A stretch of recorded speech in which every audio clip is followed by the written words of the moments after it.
नमस्ते दोस्तों, story with फनदीप channel पर आपका स्वागत है। तो चलो शुरू करते हैं आज की कहानी।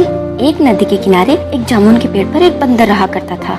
उस पेड़ पर बहुत ही मीठे मीठे जामुन लगते थे। एक दिन एक मगरमच्छ खाना तलाशते हुए पेड़ के पास आया। बंदर ने उससे पूछा तो उसने अपने आने की वजह बताई।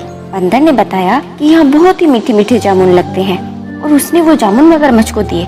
उसकी मित्रता नदी में रहने वाले मगरमच्छ के साथ हो गई। वह बंदर उस मगरमच्छ को रोज खाने के लिए जामुन देता था। एक दिन मगरमच्छ कुछ जामुन अपनी पत्नी के लिए भी लेके गया। इतने स्वादिष्ट जामुन खाकर पत्नी ने सोचा कि ये जामुन इतने मीठे हैं तो इन्हें खाने वाले का कलेजा कितना मीठा होगा।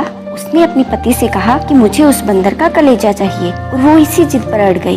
पत्नी की जिद से मजबूर होकर मगरमच्छ ने एक चाल चली और बंदर से जाके कहा कि उसकी भाभी उससे मिलना चाहती है। बंदर ने कहा कि वो भला नदी से कैसे जाएगा। मगरमच्छ ने उपाय सुझाया कि वह उसकी पीठ पर बैठ जाए ताकि वह उसे सुरक्षित कर ले जाएगा। बंदर ने अपने मित्र की बात पर भरोसा कर लिया। पेड़ से नदी में कूदा और उसकी पीठ पर सवार हो गया। जब वे नदी के बीचों बीच पहुँचे तो मगरमच्छ ने सोचा कि अब बंदर को सही बात बतला देनी चाहिए। अब उसे कोई हानि नहीं है।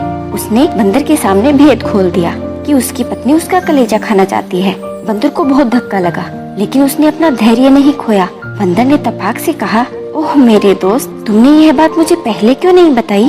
क्योंकि मैं तो अपना कलेजा अपने साथ लेकर नहीं चलता।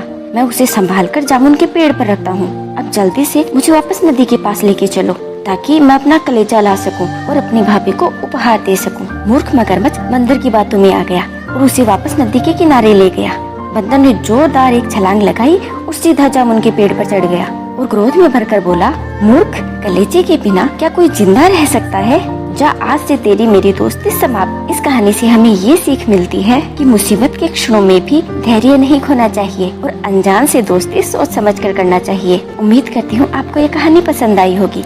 ऐसी ही कहानियों के लिए चैनल को सब्सक्राइब कीजिए। धन्यवाद।